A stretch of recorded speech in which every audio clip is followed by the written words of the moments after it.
भाभी। हाँ भैया। यार आज मूड बहुत अपसेट हो रहा है, कुछ रोमांटिक स्टोरी सुनाओ ना। सुनाऊँ? सुनाओ जो मूड गर्म हो जाए। एकदम गरम कर दूंगी तुमको। बहुत ही रोमांटिक स्टोरी है जो मेरे साथ में हुई थी। हाँ भाभी सुनाओ यार। एक बार की बात है भैया, मेरी सास अपने घर वालों के गई थी मिलने के लिए 3-4 दिन के लिए। अच्छा। हाँ, मेरे पति ड्यूटी पर चले गए थे। घर पर कोई भी नहीं था। मैं और मेरे ससुर जी दोनों ही घर पर थे। बहुत बढ़िया एकदम मौसम था। उस दिन बारिश का मौसम हो रहा था। बहुत अकेला अकेला फील हो रहा था। मैंने घर का सारा काम कर लिया। काम करके खाना खिलाया ससुर जी को, मैंने खाया। उसके बाद में मैं बेडरूम में चली गई और आराम कर रही थी और अपने फ़ोन में वीडियो देख रही थी। तभी अचानक से एक वीडियो ऐसी आई फ़ोन में जिसे देखकर मेरा मन एकदम रोमांटिक हो गया था। रोमांटिक मन हुआ तो मेरा और भी मन किया। मैंने और भी अच्छी अच्छी वीडियो देखी फ़ोन में। सारी वीडियो देखकर दिमाग का पारा इतना गर्म हो गया था कि अब एकदम बात कंट्रोल से बाहर पहुंच चुकी थी। मैं बहुत सोच रही थी। मेरे ससुर जी की इज्जत करती थी, वो भी मुझे बेटी की तरह बहुत इज्जत देते थे। लेकिन उस दिन सब एकदम से मूड इतना गर्म था कि उस दिन तो बिल्कुल ही सब कुछ बदलने वाला था। मैं समझ चुकी थी कि अब पार बिल्कुल नहीं पड़ेगी, अब तो कुछ सोचना ही पड़ेगा। थोड़ी देर बाद मैं घर के बाहर गई। देखा इधर उधर कोई नहीं था, पड़ोसी भी नहीं थे। कोई शादी में गया हुआ था, कोई कहाँ गया हुआ था। अच्छा। मूड एकदम गर्म होता ही चला जा रहा। थोड़ी देर बाद छत पे गई, इधर उधर देखा, कोई भी मर्द दिखाई नहीं दिया। एकदम शरीर बिल्कुल नर्वस सा होता जा रहा था। मैंने सोचा अब ऐसे काम नहीं चलेगा। मैं पापा जी को, मेरे ससुर जी को एक गिलास पानी लेके अंदर गई। मेरे ससुर जी मेरी तरफ देखा और मैंने उनको पानी जैसे ही पीने के लिए दिया तो अचानक से मेरी साड़ी का पल्लू नीचे मैंने खुद नहीं सरका दिया। अचानक मेरी साड़ी सरक गई। सामने मेरा शरीर एकदम बहुत ही रोमांटिक दिखाई दे रहा था। ये देख के मेरे ससुर जी थोड़ी देर के लिए थोड़ा आश्चर्यचकित हुए थे, बट फिर उन्होंने अपनी फीलिंग को जैसे कंट्रोल कर लिया, क्योंकि आज तक हमारे बीच में कुछ भी ऐसा नहीं था। इस वजह से उन्होंने ज़्यादा ध्यान नहीं दिया। ठीक है। फिर उसके बाद में मैंने सोचा अब दोबारा क्या ही करूं, पापा जी को किस तरह एक्साइट करूं। अच्छा।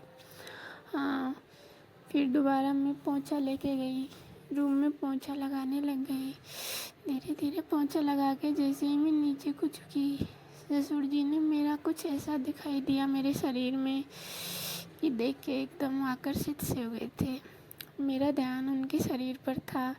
उनके शरीर में जो एक्टिविटी हो रही थी, नसें एकदम खिंची हुई सी नज़र आ रही थी। तो ये देखकर मैं समझ गई थी कि हाँ, अब ससुर जी पूरी तरह एक्साइट हो चुकी है। फिर बार बार मैं कभी किसी बहाने से, कभी किसी बहाने से बार बार मेरे ससुर जी के रूम के अंदर जा रही थी। ससुर जी एकदम पसीने में तर हो रहे थे। वो भी सब कुछ समझ चुके थे। मैं भी उनको बहुत कुछ समझाने की कोशिश कर रही थी। धीरे धीरे रसोई में मैं पानी पी रही थी, रसोई के अंदर खड़ी थी और मैं नए नए प्लान सोच रही थी कि ससुर जी को किस तरह से एक्साइट करूं।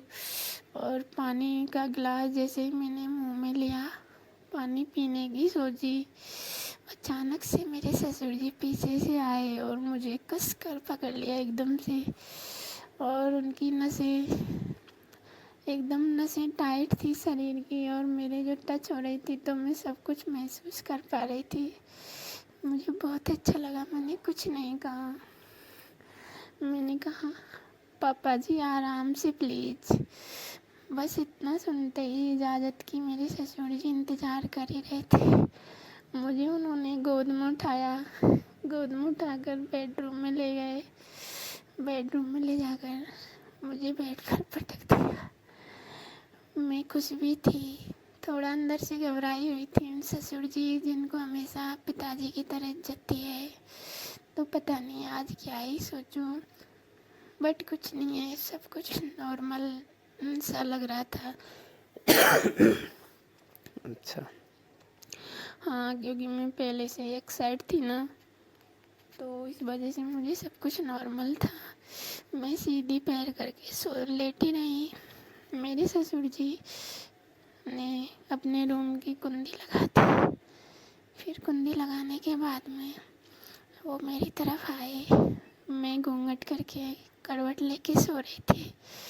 पीछे से आए, मेरे शरीर पर हाथ, मेरे पैरों पर पैर पटक के और मेरी तरफ सो गए और धीरे धीरे मेरे माथे पर हाथ रख के धीरे धीरे मुझे एक्साइट करने लगे। अच्छा।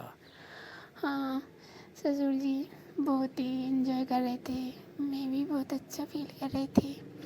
फिर मैंने ससुर जी से कहा, पापा जी अब और देर ना करो प्लीज़। बस आगे क्या, इतना कहते मेरे ससुर जी बस धीरे धीरे समुद्र की गहराई में कूदने के लिए तैयार हो गए थे। वो धीरे धीरे समुद्र की जो गहराई है, उस गहराई का रास्ता ढूंढने लगे। जहाँ भी समुद्र की गहराई में घास वगैरह जो भी थे, सबको इधर उधर हटा के और बस असली जो रास्ता है समुद्र के अंदर जाने का, उस रास्ते की तलाश में उतर पड़े। मैं पूरी तरह से अपने उसमें खो चुकी थी, बस पूरी तरह से एक्साइट थी। मुझे कुछ नहीं समझ में आ रहा कौन मेरे पास है, क्या ही हो रहा है। मैं आंखें बंद करके सर पर मेरा चुन्नी पटक के और बस सो रही थी। बस इतनी ही देर में अचानक से मुझे शरीर में एक झटका सा महसूस हुआ, करंट जैसा। बताओ बताओ, शर्माओ मत। बस वो करंट का सा झटका था, वो मुझे उस गहराई में ले गया जहाँ तक बस मैं जाना चाहती थी। मैं उस झटके के बाद मुझे महसूस हुआ कि ससुर जी समुद्र की गहराई में उतर चुके हैं। समुद्र की गहराई में उतर कर बारी बारी से मेरे ससुर जी आराम से अपनी नाव चला रहे थे। मैं भी नाव में बैठकर आराम से समुद्र का मजा ले रही थी। मेरे ससुर जी बार बार समुद्र में गोते लगा रहे थे, कभी नाव में आ जाते, कभी फिर समुद्र में कूद जाते। इस तरह से सब कुछ अच्छे से चल रहा था। अचानक से मुझे थोड़ा ठंडा ठंडा सा फील हुआ, तो मुझे पता लगा कि हाँ, समुद्र की गहराई में अब मेरे ससुर जी पहुँच चुके हैं। थोड़ी देर में मुझे महसूस हुआ कि ससुर जी बेड के पास खड़े हुए हैं और पसीना पहुँच रहे थे तौलिए से। अच्छा। हाँ, बहुत ही अच्छा प्यार हुआ था उस दिन हमारे बीच में, मज़ा ही आ